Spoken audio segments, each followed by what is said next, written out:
gosh. That's got to be the hardest bolt I've ever taken out of an interior of a vehicle. That was ridiculous.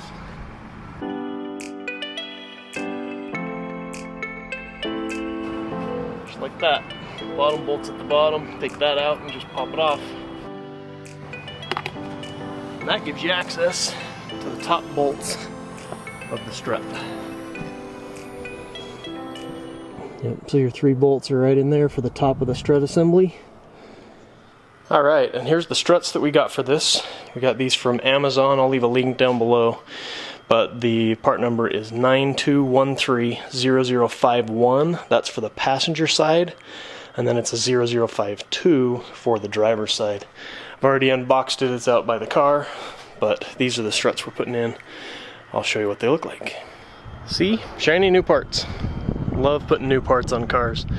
That nut at the top is under compression. There's actually a sticker that goes over the top of that when you unbox it that says, do not take that bolt out. If you take that nut off, that spring has, I don't know how many pounds of pressure behind it, but it's gonna hurt. So don't do that. Don't do dumb stuff. Be smart. But 0052 for the driver's side, we're gonna get this one put on. I've already loosened the top of the one that's on the car now. I've got to get the car up in the air, get the tire off, and then I can access the bottom parts and get those off as well.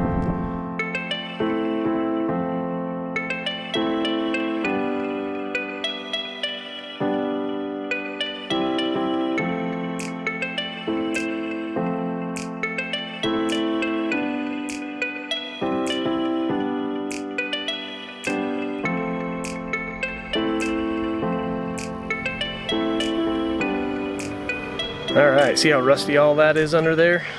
You guys have got to pick yourself up some AIM lubricant from Planet Safe Lubricants. This stuff's made right here in Utah. I'll leave a link down below. This is a penetrating lubricant that prevents rust, helps eliminate any dust buildup, those type of things. Very good stuff. Put this on anything that needs to come off. So like this brake line, I've got to break that loose. So I'm just going to spray that a little bit, let that soak in. I've got to get these off.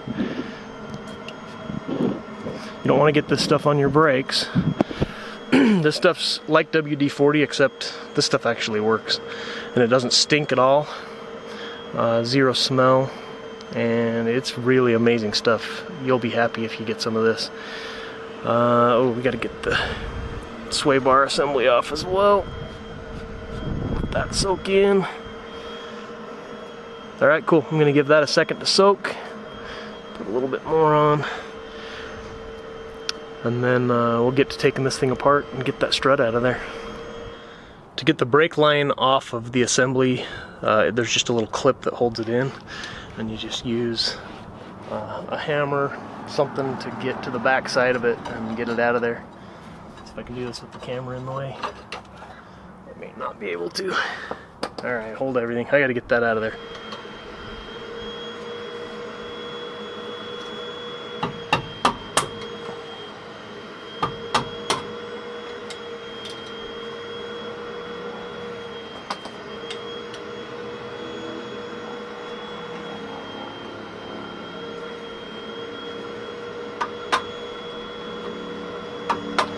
Probably about 5 easier ways to do this than this, but this is how I usually do it. If there's an easier way to get that off, leave a comment down below. But it's not too hard to get off, just a little clip that's held in by pressure. And once that's loose, this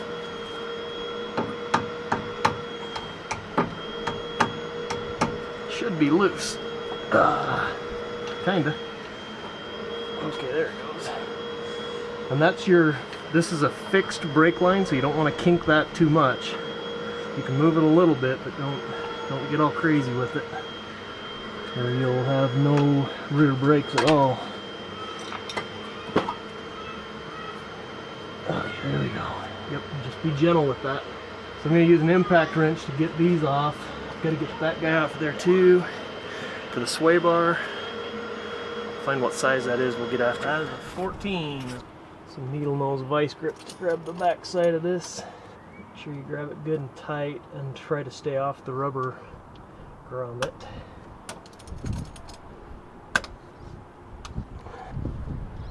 There it goes.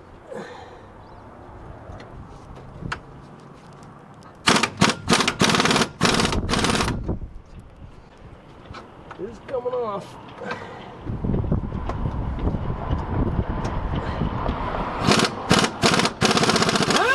There we go.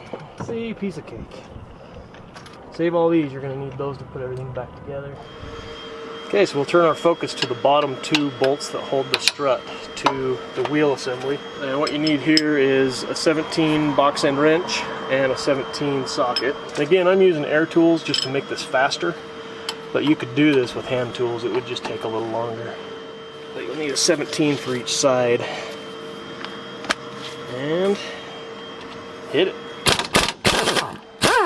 Again, you need to save those because you're going to need them.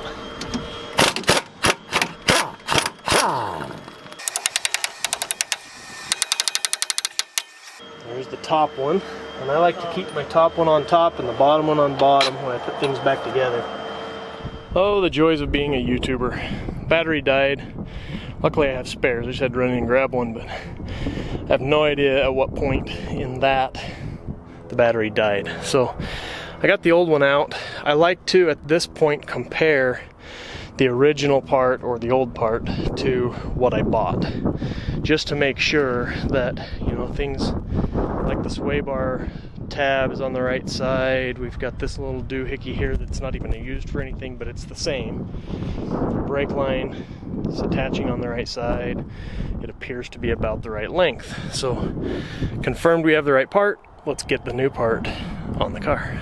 I also like to put the top bolts in loose first. So we're going to take it, hold it in place, find the 3 holes. There's 3 holes that go up through into the cabin. And we'll put at least one nut on to hold it in place while we fiddle with the bottom and get it all dialed in place. So that's what we're going to do now.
Got the sway bar assembly reattached. The clip for the brake line is attached. The bottom bolt for the strut is through, but no nut on it yet. And I'm going to show you a trick to get this to line up. Even if you push real hard, you can't really get that to line up very easily. What you do is you take your jack, put it underneath your brake drum, and lift up just enough for that to line up, and then you can get your bolt through. But you don't want to apply too much pressure. You don't want to lift the whole car by the brake drum. You could bend it and you'd have brake problems, and you don't want to be doing rear drum brakes. That's a bad day right there. I'm going to move the jack over here, lift that up, get my bolt in, tighten everything up, do a once over, make sure that everything's tight on all the things, and then this side is done.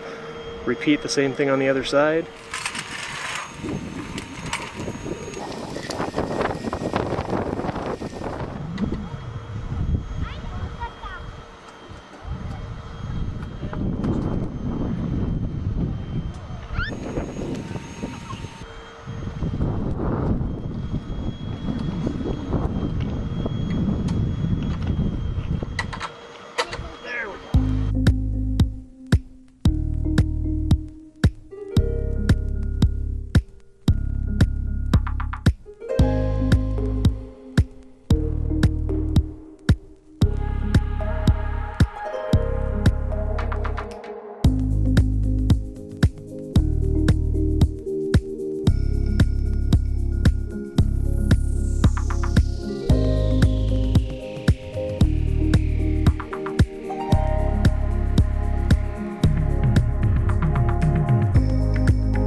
And the driver's side is complete.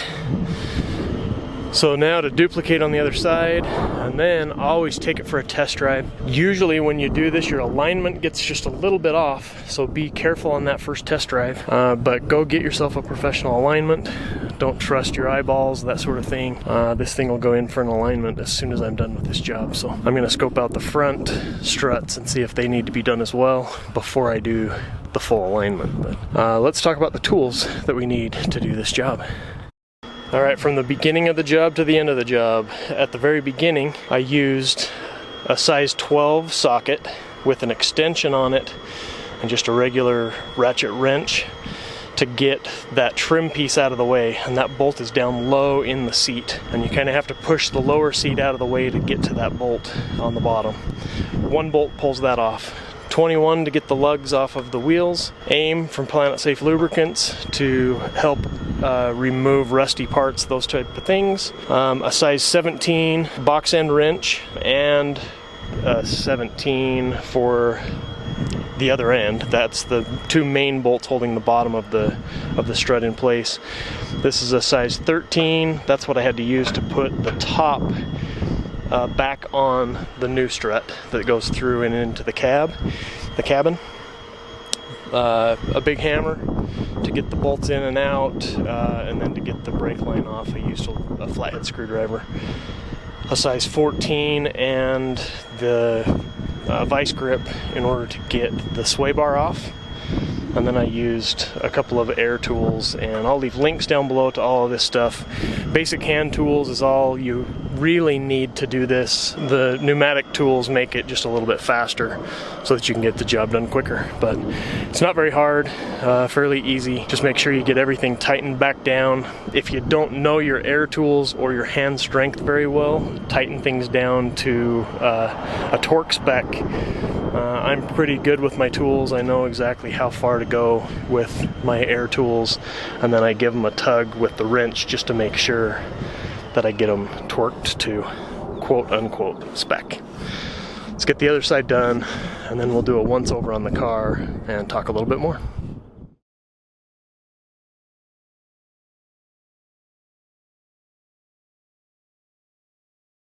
Today's video is a follow-up video on my daughter's 2001 Hyundai Elantra. In a previous video, we fixed an idle issue. It would rev up and then idle down, rev up and idle back down again. And I fixed that, and at the end of the video I realized that she needed rear struts in a really, really bad way. I would bounce the car and it would just keep bouncing. I got a lot of comments on that video about, people were just like, maybe it's time for a new car. I'm old school, I suppose. I fix things, I keep things around. I find value in cars that are paid off. So I'm not making payments and that sort of thing. At the time of doing that video, I went back and looked at the video. This car had 168,842 miles on it. And that was in August of 2008. Right now, we're dealing with the COVID thing, and it's... what month is it? I don't even know what month it is. It's April of 2020. So it's been almost a full 2 years since putting a little bit of money into this thing, a little bit of time. It was down and I was working on it in my garage for about 3 days. And since then, we've changed the oil, done a brake job, changed the oil again. And that's really all we've had to do to this car. It's still on the road. It now has an exhaust leak and I need to work on that piece of it. But the suspension, I got that dialed in today. But let's take a look at how many miles it has on it today and how many miles we were able to go and extend the life of this vehicle. So there you have it, 181,992. My daughter used to work. She's now had a baby and is a stay-at-home mom, so she uses this car just as, around town and that sort of thing. So that's decent. But it still fires right up. I'm going to start it. Fires right up. It's cold, so it's going to idle a little bit high right now, but car's been a great little car. You can hear the exhaust. I don't know if you can hear that through the microphone, but it has 2 cracks in the exhaust manifold. I'm ordering an exhaust manifold for that. But right now I'm going to take this thing for a test drive and just make sure that I got all the things tightened up like they're supposed to. There's no extra rattles or shakes, shimmies that it drives down the road straight. It needs to be safe on the road. That's priority 1. Priority 2 is decent gas mileage and all those kind of things. Make sure that it's running good. I'm not going to break down on anybody or anything like that. So I'm going to take it for a quick spin and then we'll close this thing out. So after a quick test drive, car handles amazing. It's so much better. That back end used to just, I mean, it was like riding in the wake behind a boat. That back end was just lifting and bouncing all over the place and would just continue to float like that. And now you go over a bump and it just kind of it just settles real quick. So it turned out great. Please give me a like, subscribe if you think I earned it. Also, I've got some other projects in the works. I'm working on that truck back there, so if you're new to my channel, you'll see 79 Ford restoration videos and more videos on that coming up. I know people are anxious to get back to that, so me more than you, I promise you that. But this is Troy with DIY Home and Auto, checking out. We'll see you guys in the next video. Thanks, guys.